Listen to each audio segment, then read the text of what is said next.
The Arizona Cardinals get their defensive tackle. Let's put some perspective on what we're witnessing here with this team. And are Denzel Ward or Asante Samuel Jr. in the cards? Let's discuss.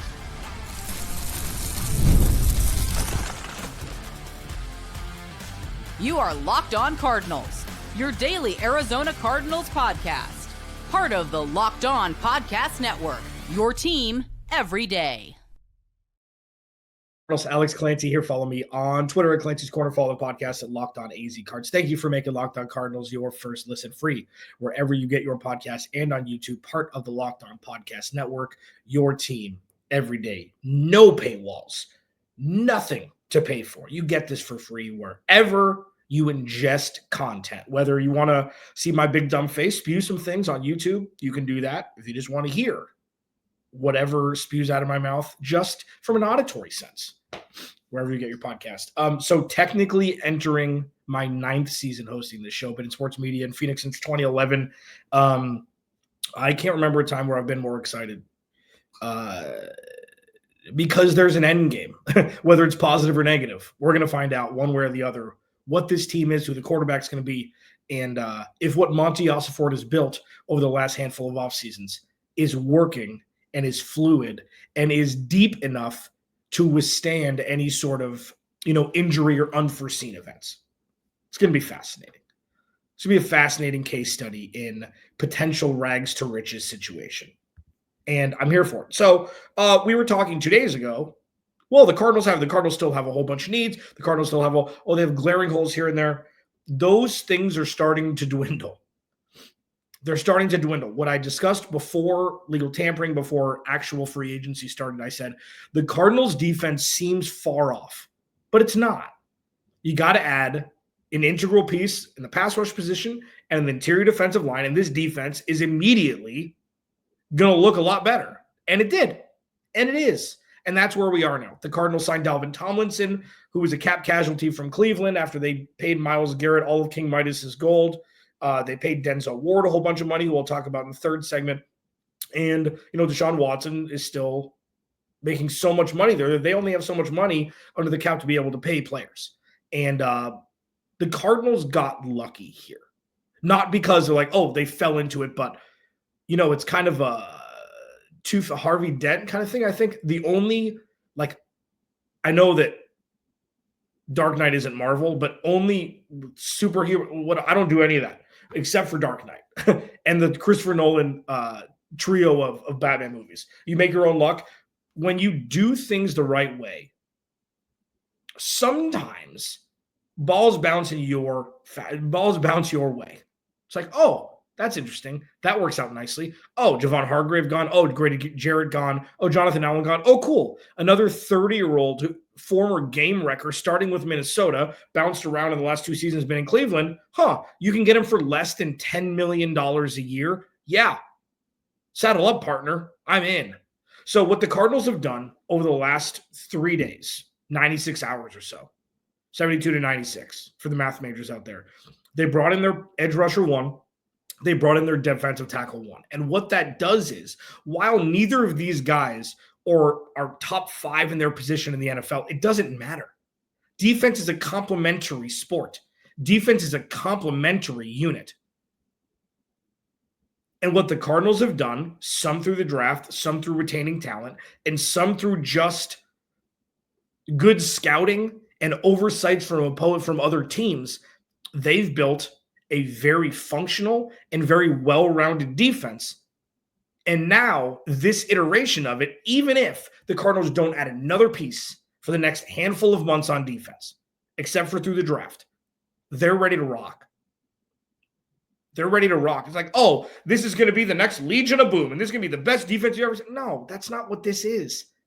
The only thing Monti Osaford and his cronies are tasked with this offseason is to make the Cardinals roster significantly better than it was last year. That's it. That's the goal of every year. People don't succeed. More than not, people fail, especially with the potency of free agency nowadays. You can thank the NBA for that. NFL players are like, wait, we can go play for different teams? Cool, I'm out. The Cardinals have added 2 proven entities in severe position of weaknesses over the last couple days. One, with a tie to Jonathan Gannon.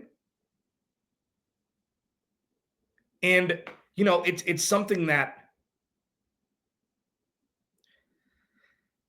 and I mean, I guess one with a tie to Drew Petzing with Jacoby Brissett, obviously to a lesser degree.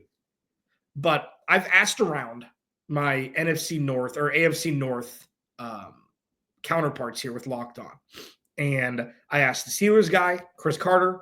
I asked the Bengals guy, one of the duo there in Jake Lisco. And I asked another guy who actually covers the Browns about Dalvin Tomlinson, and this is what they said. Aside from giving me crap saying, I don't host Locked On Browns, I'm like, well, help me. You've watched way more games of Dalvin Tomlinson over the last 2 years than I have when he's been with the Browns, damn it. Cut me some slack here. I think the overall consensus from the other two AFC North hosts is he's better than what his numbers look like over the last 2 seasons because that team has been so bad offensively that there's no real way to gauge how good he is because, they're on the field so much and because they have to overcompensate. And you've got Myles Garrett there who's taking the brunt of all of the popular, just the conversation. And it's just a collection of those things. Now, the interesting part about let me actually pull this up, about what my trusted Browns source, the guy who covers the Browns, my source is, stop it. You're not as cool as you think you are. What he said was, Dalvin was fine. It was just that their rookie Briggs really came on, and it's more about the Browns' defensive front seven didn't need him to do what he's probably still capable of at 80% of the capacity that it was when he was drafted by the Vikings 5 years ago. Or 6 years ago, whenever it was. 2017, 7 years ago, whatever it was. And that's plenty for the Cardinals. That's plenty.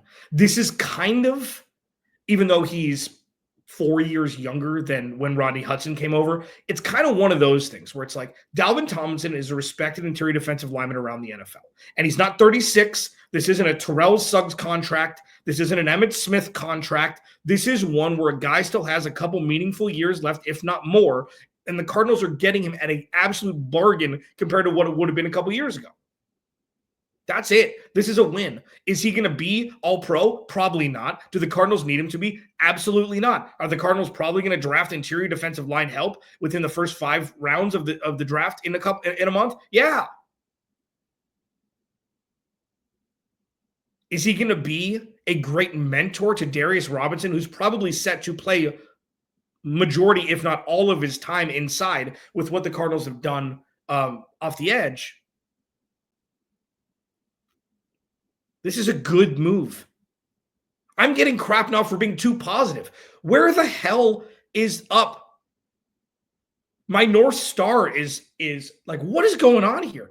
When good things happen, you can talk positively about them. These are good moves.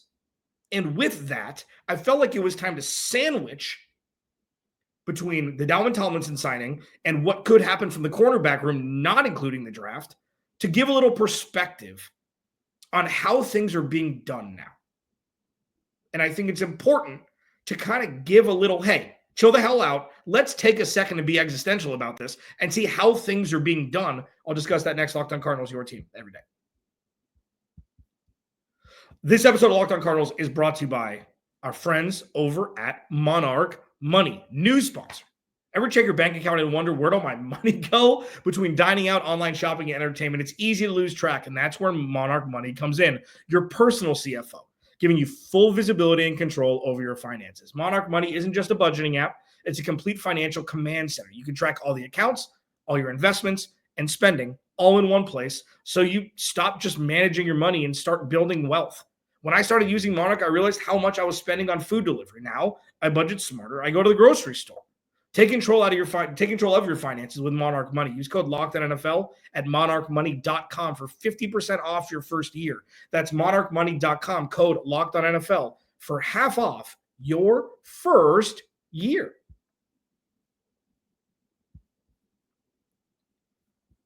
For those that are wondering, I have no idea why I contort my voice sometimes during live reads. No clue.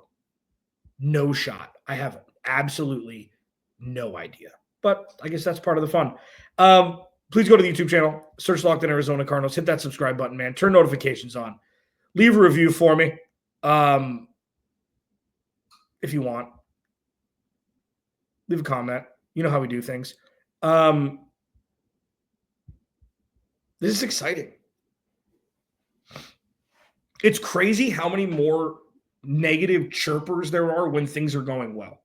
I swear it's Stockholm syndrome to negativity and losing in the Valley. I don't like, I guess all fan bases are like that in some capacity, but it's bonkers to me. I don't get it. Like, I'm the first one to dig my teeth into things when things aren't going well, when things aren't going the way I think they should be going. No notes so far. And sure, things have lightened up a little bit over the last day because Dalvin Tomlinson got signing on the wee hours, the late afternoon on the West Coast yesterday. But all Monti Osaford is doing is checking boxes. Oh, I'm sorry that he's not spending $80 million on an offensive lineman. And then he's re-signing Evan Brown to a 2-year, $11.5 million deal where the dude was more than serviceable last year. Sorry he's not, trading for DK Metcalf and giving a wide receiver $30 million. Well, he's the most penalized wide receiver in the NFL since being drafted. I'm sorry that splashy is all what people are looking for. Boring wins. Boring wins. And Josh Sweat, great signing. Is he the best pass rusher in the NFL? No. Did anybody say he was going to be? No. Is he paid like it? No. Only a fraction of it. Dalvin Tomlinson. Oh, is he? Oh, well, he's not Aaron Donald, so it doesn't matter. I don't get it. I don't get the vitriol behind it. I don't understand it. I don't understand it. Again, I'm the first one to rip. I haven't even broached the conversation to think about any sort of real negative thoughts towards what the Cardinals have done. I just don't get it. I just don't get it. So some perspective. Since Monti Osaford took over 2 drafts ago, he's drafted 1, 2, 3, 4, 5, 6 guys, just off 7 guys off the top of my head, who are every down starters. Okay? And that's difficult to do when the majority of the positions are filled by veterans. Like,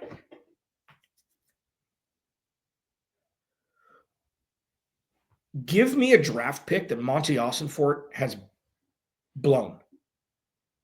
We'll see with B.J. Ojolari. We'll see with Darius Robinson. I mean, listen, these guys aren't busts. It's incomplete, but still, it's like. And then during the offseason, they gave Bilal Nichols and Justin Jones a lot of money. Yeah, okay. They didn't. These are 2-year deals, man. He had to field a roster. And again, these guys were healthy for the last year and a half before they signed with the Cardinals. They're both freak injuries. They went down back-to-back. Jonah Williams went down also.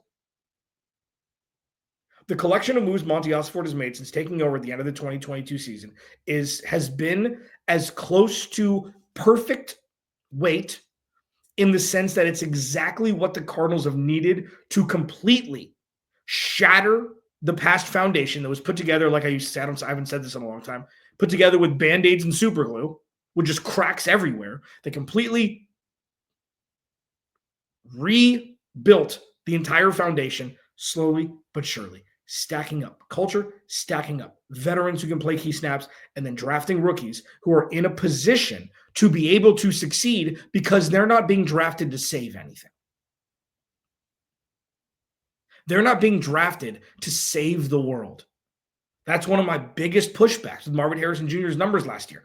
I will be the first one to say, because it's true, 80% of the last offseason, I thought the Cardinals should have traded back. Winning organizations don't draft wide receivers in the top 5. They just don't. People say that wide receiver is more of a premium position than running back and safety. I disagree. Now, with that, him, hitting almost 900 yards, hitting 8 touchdowns, that's what it looks like to be drafted and not having to save an offense. And that is the most stable ecosystem a wide receiver can come into. Unless you Jamar Chase and you go with your college quarterback where you guys shattered every single college offensive record known to man. The perspective is this is what stable and functional operations look like, strung together a handful of off seasons. Yeah, first one was boring. Second one, maybe even more boring. But that's what the Cardinals needed to right the ship. You draft well, you sign veterans, and you're off to the races. And yeah, B.J. Ojulari, Darius Robinson, Bilal Nichols, Justin Jones, all incomplete. But the Cardinals managed pretty well last year on defense without B.J. Ojulari, even though the pass rush was non-existent. They managed pretty well without Darius Robinson. This secondary is going to be all world with the pass rush. Absolutely all world. Garrett Williams, after next year, could be looked at as a top 3 corner in the league, top 5 corner in the league. Budda Baker, timeless. He's not 50. He's 30. He could probably play another 3 years at this level, if not more. Dadrian Taylor Demerson is going to be that demon alongside him who will eventually supplant Jalen Thompson. Max Melton showed a lot more good than bad last year. You put a pass rush there too? On offense. They're ready. I'm still because we're still so early. I'm not being hard-headed. I'm not being stubborn with this. I still think they should draft an offensive lineman in the first round. That is the biggest position of need at this point, even though interior defensive line is still in need. The Cardinals need another guard. So if you want to bring Will Hernandez back, cool. We can have a conversation about shifting to defensive tackle to really, compound interesting the interior to the defensive line. Sure. Pass rusher. Sure. Fine. We can have conversations. Or corner. And until then, until they have another guard solidified, the most important position group in football is the offensive line. It doesn't matter what the construct of the rest of the roster looks like. If you don't give your quarterback time, none of it matters. It doesn't matter. And especially in Drew Petzing's offense, you need to be able to run block too, because this is a run-first offense still, even though hopefully it'll lighten up a little bit in 2025. The perspective thesis statement that I'm saying at the end instead of the beginning, I said all of that to say this. When was the last time the Arizona Cardinals had a roster in mid-March that was ready to go for week 1 if nothing else happened? This roster is week 1 ready now. Is it perfect? No. Is it as good as it can be? No. Do the Cardinals have months of time to bolster it? Yes. But if week 1 started tomorrow, this team would be highly competitive. And for a Cardinals organization, that is almost an absolute, that's like walking in to an Italian class, Italian 4, ready to take the final exam before you go start your master's in Italian without ever speaking a lick of it. It is something that doesn't happen with this organization. We're at March 13th and you're there already. If you can't see the perspective on that compared to what we experienced in the last decade, I don't know what to tell you. Could the Cardinals bolster the cornerback room via trade or free agency even before the draft comes? I'll discuss it next. Locked on Cardinals, your team every day. This episode of Locked on Cardinals is brought to you by FanDuel. March Madness is here, dude, a week from today. First 5 days away. And FanDuel is giving you the chance to get in on the action like never before. Right now, new customers can get $200 in bonus bets when your first $5 bet wins. That's 200 extra bucks to use on everything from buzzer beaters to Cinderella stories and even who's cutting down the nets. If you want to pick who's going to win the championship, once it's set on Sunday, when Selection Sunday comes, use some cheese on that. March Madness is such a fun time. There's so many different games to throw some cheese on. And, dude, FanDuel, for new customers, If your first $5 bet wins, you get $200 in bonus bets. It's absolutely insane. Visit FanDuel.com and get in on the college hoops action all tournament long.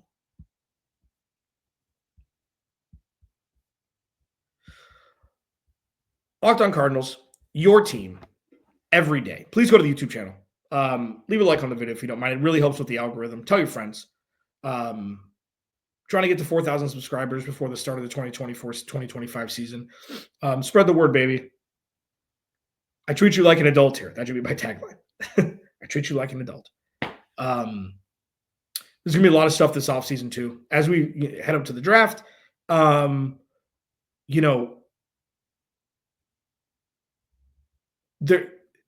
put one last thing in perspective, because it's going to pivot into what I'm going to discuss here, is the next couple months is the fun stuff. And by the fun stuff, I mean, now you can, to a split hair level, manicure this team, this roster to exactly what you want it to be. The baseline is there. The metronome is set. They can play week 1 tomorrow. Truly. That's why I said the defense was so much closer than people thought. You bring in a pass rush, you bring in an interior defensive lineman who has any sort of merit, you can rock. Darius Robinson comes back, BJ Ojulari comes back, you got Baron Browning, you got Mac Wilson, you have ADG who's playing alongside him. There is one thing that I want to mention before pivoting to Denzel Ward and Asante Samuel. The Cardinals could make this splash signing. It's name splash. Won't be money splash anymore. And last year, he was riddled with injury. I think he only played 4 games. But he had over 150 tackles in 2021, 2022, and 2023. And he plays off-ball backer. And his name is CJ Mosley. The Jets released him, I believe, yesterday. And I'll tell you what. You want a culture guy? You want a leader? That would level up the Cardinals so much that I would laugh. And I know that he's not what he was. I mean, he's 32, I think. 31 or 32. Doesn't matter. Harrison Smith just signed another contract extension. He's 36, plays safety. It doesn't matter. Some dudes are just built different. CJ Mosley would be a chef's kiss, perfect addition in the middle of the field. Leader. He hits really hard still. And you know that he's got a chip on his shoulder after a year that was pretty much lost on a team that's been lost for, 2 decades. It wouldn't cost a lot, and it would be perfect. Now, probably an outside chance. Here's the thing. He'll probably go, to the Rams or I don't know, the Chargers. It's not going to be the Cardinals, but it'd be fantastic if it was.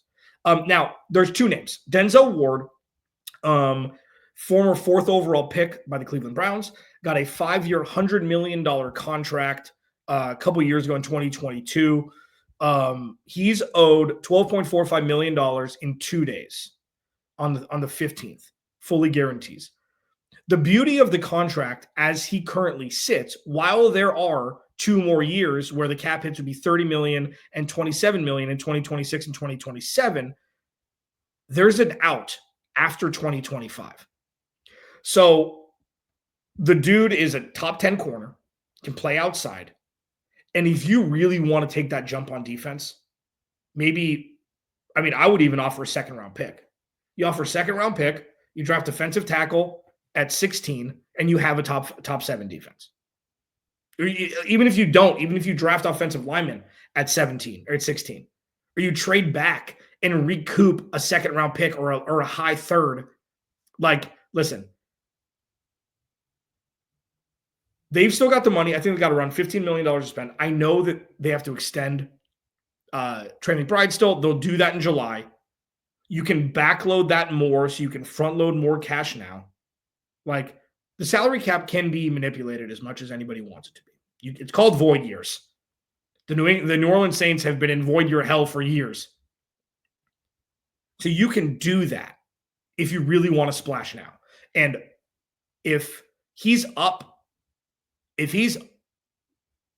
a potential option to trade for, 1,000,000%. 1,000,000% you go and get him. Because he's still young, okay? yes, you're going to have to extend him. He's 28. He will be 28, or he is 28. Like, the dude is a demon. You put him, Garrett Williams, Max Melton together with Budda Baker, Jalen Thompson, Daedrin Taylor-Demerson, and a pass rusher and interior defensive line the Cardinals have, and free agency just started. Yeah, sign me up. Now, the chance of that happening, probably nothing. Probably none.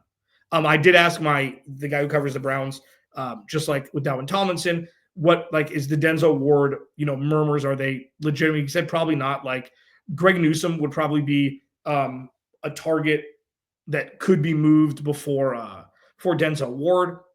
And he said the reason why is the contracts that the Browns put together are more focused on turning salary into bonuses. So it's easier to manipulate the salary cap that way. So the construct of the contract of the actual contract may be the biggest snag there.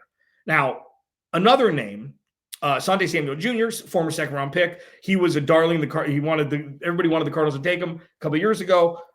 He's a free agent now.